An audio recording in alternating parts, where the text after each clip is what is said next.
Bienvenido seas a Leyendas de aquí y allá. Te doy la más cordial bienvenida a este pasadizo del terror, en el cual realmente espero acaricies tus miedos más profundos, pero sobre todo espero y sientas el miedo hasta los huesos. Mi nombre es Jesús G y abriendo este pasadizo del terror, el día de hoy te traigo esta leyenda. Pero antes de comenzar con el relato, quiero enviar saludos a Brian Montufar Galarza. Gracias, amigo, por seguir a Leyendas de aquí y allá. También aprovecho, ya que quiero felicitar a una muy buena amiga, Guillermina, por su cumpleaños que justo acaba de pasar. Muchas felicidades, amiga. Al igual a mi buen amigo José Raúl Noriega, saludos hasta el barrio de East Harlem, New York. Sin mayor preámbulo, te dejo con esta leyenda que lleva el título El Camino del Diablo.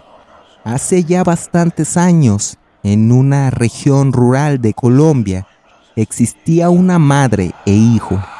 La madre de nombre Margarita, el hijo de nombre Marcos. El padre de Marcos había muerto, pues era un bandolero que aparentemente se había metido en muchos problemas durante los últimos años, aunque nunca lo reconoció abiertamente a aquel hombre ante su familia. Él siempre mencionaba que era un comerciante, pero realmente nunca decía qué comercializaba. Incluso ya le habían disparado con anterioridad en su pasado, y él solo mencionaba que esos disparos habían sido consecuencia a causa de que le querían robar. Sin embargo, la esposa siempre sospechó que no era verdad y lo tildaba de mentiroso, pues por el estilo de vida que llevaba lo delataba. Y Margarita, la esposa, siempre lo intuía que su esposo tal vez pudiera estar metido en algo turbio, algo malo, algo delictivo, y le preocupaba en demasía el futuro, ya que podría ser un mal ejemplo para Marcos. Pero lo extraño fue cómo al final lo encontraron el día que murió aquel hombre. Lo encontraron con un rostro, una expresión de horror en el rostro. Parecían rasguños de grandes garras. Parecía que a su vez esos terribles arañazos iban abriendo la carne y al igual, cuando la iban abriendo, también la iban quemando a su vez. Parecía que la carne tenía marcas de cenizas y brasas. Aparentemente él se había sacado los ojos, aquel bandolero, o posiblemente alguien más se lo había sacado. Eso nunca se supo realmente con certeza. Sin embargo, el día que lo encontraron, su esposa Margarita se puso muy triste, pues el bandolero, fuera malo o no, ella lo llegó a amar. Y sobre todo la forma como se encontraba aquel cadáver era sumamente terrible. Lo encontraron sin vida en una vereda. Dicha vereda que salía de una carretera y era un camino terregoso que atravesaba los llanos y a su vez era un atajo para llegar a la comunidad y así poder llegar más pronto a aquel poblado, aunque la población nunca lo tomaba ese atajo, pues decían que en ese lugar se aparecía un Catrín que no era nadie más que el mismo diablo, y que ese Catrín no estaba ahí para comprarle el alma a nadie, ni tampoco para seducirle con riquezas ni poder. Se mencionaba entre las leyendas de la gente que si eras alguien de buen corazón, podrías pasar sin ningún inconveniente, que incluso el Catrín no se te aparecería, pero que si eras alguien vil y despreciable, aquel Catrín te daría un paseo por el Averno, que era el destino, el cual te esperaría, que solo era un juego del demonio, el cual le entretenía llevar a la psicosis o a la muerte a una persona. pues se mencionaba que el diablo aparta ciertos terrenos para él, en los cuales puede andar libre en este planeta, y le encanta ver la agonía y sufrimiento de las personas, y sobre todo aquellas personas que él sabe que tendrá como huéspedes en el infierno. Era por eso que en torno al mito que se había señalado de aquel camino, poca o nula gente pasaba por ahí. Solo siempre pasaba una viejecita que tenía que caminar para vender sus arepas hechas a mano con un brasero de leña, la cual tenía su conciencia sumamente tranquila. Pero fuera de esa anciana, nadie más transitaba ese camino. Pero la verdad es que Margarita nunca creyó esa leyenda y lo adjudicaba a que su esposo había sido asesinado por otro bandolero que tal vez tendría algún tipo de ajustes de cuentas con él. Así que solo pasaron los años y Marcos crecía a su adolescencia, en pobreza total, pues desde que murió su padre, el dinero había escaseado tanto que incluso había días en los cuales ni siquiera tenían para comer. Así que Marcos trabajaba en aquello y lo otro para tratar de conseguir un poco de plata para su familia, cuando una persona que fue amigo de su padre, que también era bandolero, lo encontró vendiendo cocos en la carretera y le mencionaba que su padre había sido el mejor bandolero de la zona y que si no le interesaba el camino de su padre, pues había un muy buen dinero en aquel rubro. Marcos, quien había tenido la crianza de su madre, quien le había inculcado buenos valores, solo analizaba aquella propuesta, pero a su vez Marcos había idealizado una figura de héroe en torno a su padre, pues hasta su muerte él les había tenido bastante bien económicamente, y así poco a poco comenzó en ese criminal negocio. Fue seducido, claro está, ocultando esa actividad de su madre. Sin embargo, para Marcos era muy difícil, pues despojar a esa pobre gente de sus pertenencias con violencia era algo que no le gustaba hacer y no lo quería hacer. Sin embargo, podía llevar el pan a la mesa a diario, pero de lejos era la educación que su madre le estaba generando y le había heredado, pues aquella mujer le había inculcado ser un hombre cabal, de buenos principios, un buen católico, un buen ciudadano, una buena persona honesta. Sin embargo, Marcos se sentía más atraído por el dinero y el poder, justo como su padre. Así que un día Marcos, junto con otro compañero, robaban al hijo del presidente municipal de aquel lugar y se metían en un gran embrollo, puesto que ya estaban las averiguaciones para dar con aquel par de jóvenes delincuentes. Y ellos solo se escondían en la maleza de la vegetación, pues a pesar de que aún no eran culpables porque aún no se había demostrado que ellos habían sido, aún así tenían miedo de que se les impusiera algún castigo en la cárcel. Marcos realmente lo que más lamentaba era la posible decepción que le haría pasar a su madre, aquella mujer quien tanto trató de inculcar lo mejor para él. Se encontraban aquel par de delincuentes agazapados y Marcos rezaba y le pedía a la Virgen y a Dios que le dieran una segunda oportunidad y que si lo hacían, él dejaría en su totalidad esa vida delictiva y trataría de compensar todo el mal provocado, que sería a partir de ese momento un hombre honesto y un hombre trabajador para sacar a su madre adelante, pero de una manera derecha, justa.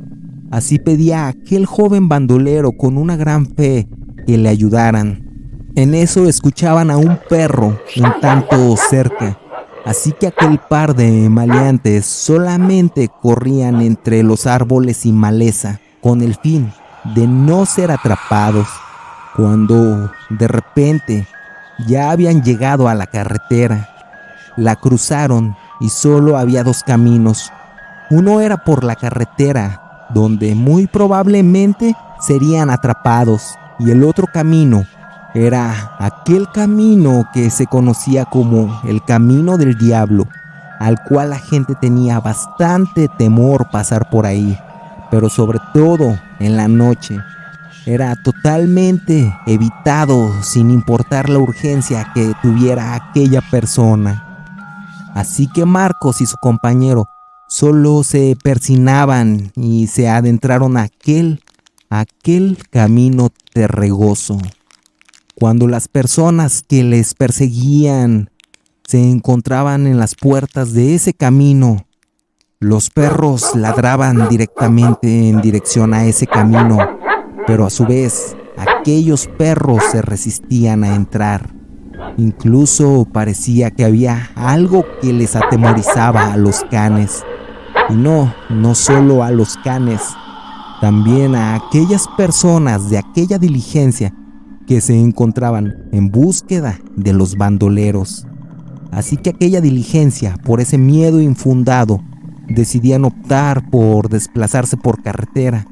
Y mejor no tentar a su suerte esa noche, pues ya era bastante tarde. Así que Marcos y su compañero solo caminaban a un trote rápido, pero al notar que ya no le seguían, solo bajaron el ritmo y continuaban caminando. Y aunque realmente ellos no creían en su totalidad que fuera real lo que se contaba de esa vereda, aún así su marchar era cauteloso. Ya al ir caminando y adentrándose en aquel camino, llevarían aproximadamente 30 minutos de andar, cuando escucharon unas risas y detrás de ellos escucharon una voz que les decía: Hola jóvenes, muy buenas noches y bienvenidos sean a mi camino, bienvenidos sean. Así que los jóvenes volteaban y veían a un elegante Catrín con un sombrero de copa, un traje de lino que parecía ser bastante fino, sentado en un sillón y un bastón, y solo aquellos jóvenes al verle salían corriendo despavoridos, y así corrieron como locos, y llevarían ya aproximadamente 1 hora de estar corriendo, pero el camino solo era de 45 minutos en su totalidad aquel trayecto. Y al parar por sentir que su corazón se iba a salir por estar tan agitados, veían que se encontraban justo en el mismo lugar donde habían comenzado a correr. Así que ahí se encontraba aquel Catrín y les decía: No van a poder escapar de su destino. Ese camino que les espera les mostrará sus peores miedos.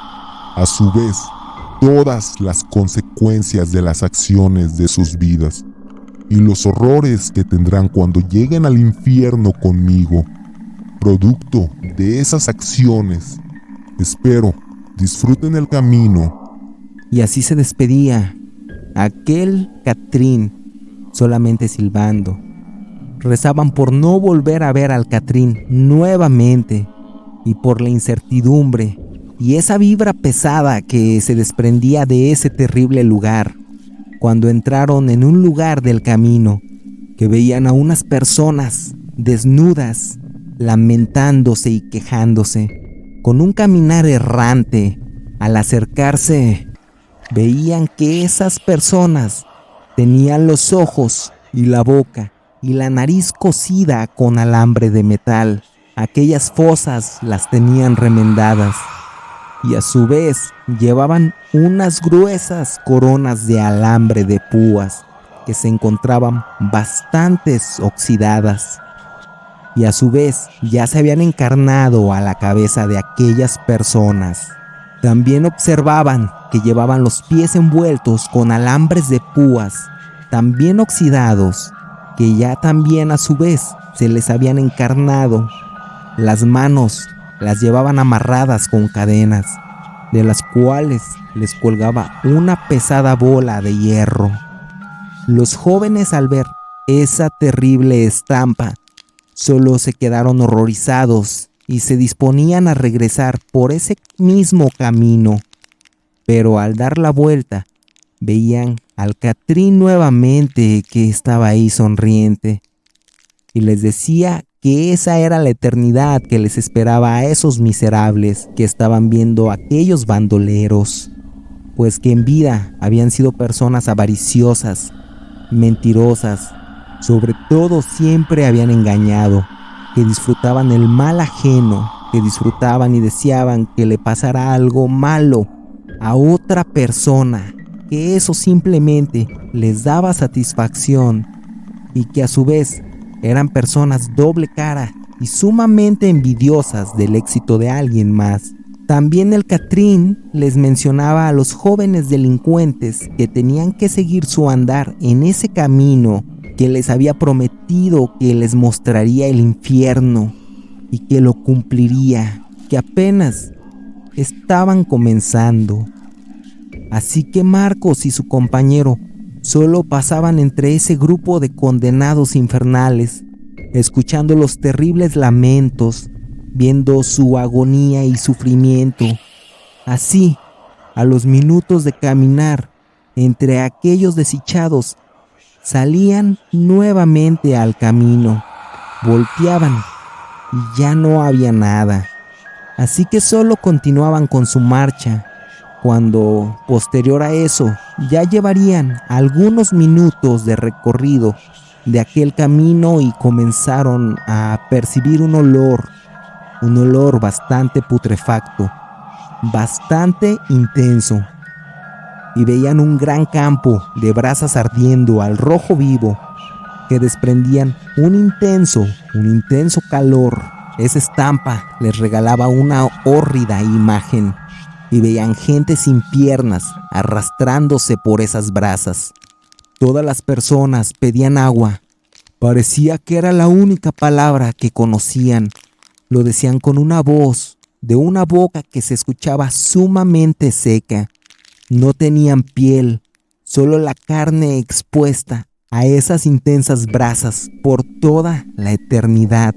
Y aquel Catrín se presentaba nuevamente detrás de ellos y les decía que a esas almas a las cuales les había tocado vivir aquella agonía eran personas violentas, quienes siempre habían maltratado físicamente a su pareja, a sus hijos e incluso a los animales, pues que los animales son criaturas de Dios, que también se encontraban personas que habían abusado de otras personas y quienes siempre habían tratado de sembrar el terror, quienes siempre habían tratado de obtener todo mediante la violencia.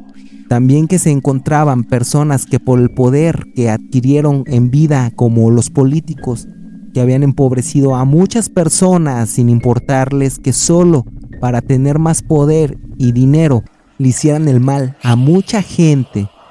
Y también el Catrín les instaba a que continuaran con su marcha.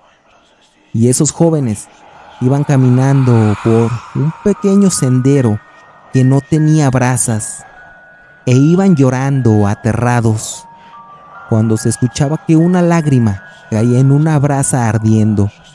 Los infelices arrastrándose solo al escuchar ese ruido e intuir que era agua, solo se arrastraban a aquel sonido, pues no tenían ojos tampoco. Cuando al ir caminando, el compañero de Marcos sintió una cálida mano de uno de esos condenados, y por el miedo solo cayó entre las brasas ardientes.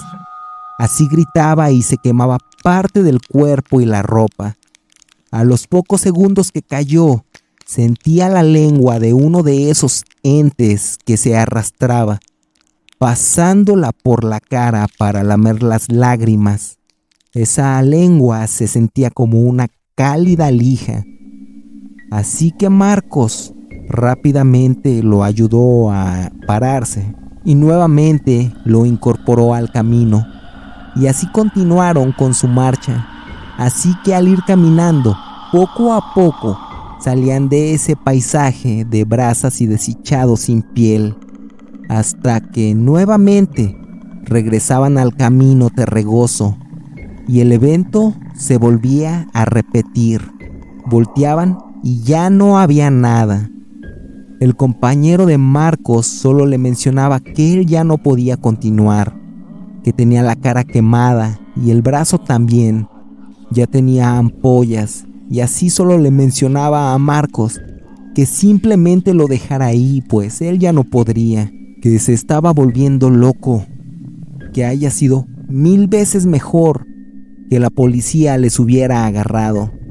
Sin embargo, Marcos le mencionaba que no lo dejaría ahí. Le ayudó a levantarse y servía de apoyo para que continuara con su trote. Ya llevarían aproximadamente unos 15 minutos cuando veían a lo lejos el final de aquel camino y Marcos le mencionó a su compañero que sí, que lo lograrían. Cuando al ir caminando escuchaban unos llantos terribles, sabían que eso no era nada bueno, pues ya sabían que algo terrorífico les estaba esperando. Y en efecto, veían muchos cuerpos, todos sin piernas ni brazos. Cada cuerpo se encontraba pudriéndose, con muchas larvas tragando su carne. Al igual se encontraban ratas devorándolos. Pero esos cuerpos se encontraban aún con vida, pasando aquella agonía. Había cuervos que merodeaban y llegaban y les extraían los ojos de esos malnacidos que se encontraban pagando algún tipo de condena por sus errores en vida. Esos cuerpos se encontraban suturando pus, infestados con moscas y cucarachas, sin poder moverse a ningún lado. Y se escuchaba esa voz tétrica nuevamente del Catrín y les decía: este solo es uno de los tantos escenarios que existen dentro de mi infierno. Son tantos y tantos, pero este es el que les toca a ustedes, el de los ladrones, estafadores, extorsionadores, tratantes de personas, quienes buscan el dinero de otra persona que lo ha ganado en base a tanto trabajo arduo, explotando a otra persona solo porque sienten que tienen ese derecho, y solo ustedes, usureros, buscan arrebatarle con violencia, con una facilidad que hasta a mí, siendo el diablo, me da asco. Por eso elegí este castigo, un asqueroso y putrefacto escenario, el cual les representa, donde se les desprende de todo, así como ustedes desprenden de todo a las personas. Y desafortunadamente, para ustedes, les hice creer por un segundo un efímero espejismo que podrían salir de este camino. Pero la verdad es que ustedes, el día de hoy, aquí se quedan por toda la eternidad. Así que Marcos solo veía el cuerpo de su padre que se encontraba siendo devorado por cucarachas y moscas, a la vez gusanos e insectos rastreros. Entre ese campo de pudredumbre caminaba lo que parecía un demonio, y solo llegaba y tomaba al compañero de Marcos y con una gran hacha cortaba las extremidades y lo aventaba a aquel demoníaco lugar, en el cual rápidamente se llegó a infestar de ratas, moscas, que comenzaban a devorarle, al igual un cuervo que llegó y le sacó los ojos rápidamente. Y aquel Catrín veía a Marcos y le mencionaba que ahora era su turno. Pero a la vez había algo extraño, que aquel Catrín se percataba de que a Marcos no lo podría meter en ese infierno, pues él se había arrepentido con bastante fe antes de entrar en el camino del diablo. Así que solo reía el Catrín y le mencionaba que ese día se salvaría, pero que en el futuro de seguro se encontrarían nuevamente Así se despedía aquel Catrín, y de repente Marcos se encontraba en el camino de terracería, nuevamente, ya sin su compañero y bastante cerca del final de aquel camino. Marcos no sabía si solo era otra treta del diablo, solo salía cauteloso, y al día siguiente encontraban en el camino el cadáver de su compañero. Se encontraba semiquemado parcialmente y sin vida. Así que en la comisaría daban por hecho que había sido aquel ladrón que se encontraba quemado quien había cometido el delito. Sin embargo, Marcos, al haber sido testigo de los horrores del infierno, solo le confesó a lo que se dedicaba a su madre. A esa señora se le rompió el alma de tristeza, y ese día Marcos fue a entregarse como culpable ante las autoridades y purgó unos años en prisión, pero al salir era el ciudadano más ejemplar, ayudaba a los necesitados, iba a misa a diario, trataba de ayudar todo el tiempo, trataba incluso de no tener ningún pensamiento que se pudiera considerar o que él pudiera creer que sería malo, pues la idea de llegar al infierno le aterraba de una manera inimaginable. Esta fue la leyenda que el día de hoy he traído para ti. Al igual, espero y la hayas disfrutado, pero sobre todo espero, y esta noche cuando vayas a dormir y todas tus luces estén apagadas, recuerdes muy bien esta leyenda. Me despido. Mi nombre es Jesús G. Y a mí me resta desearte una mórbida noche.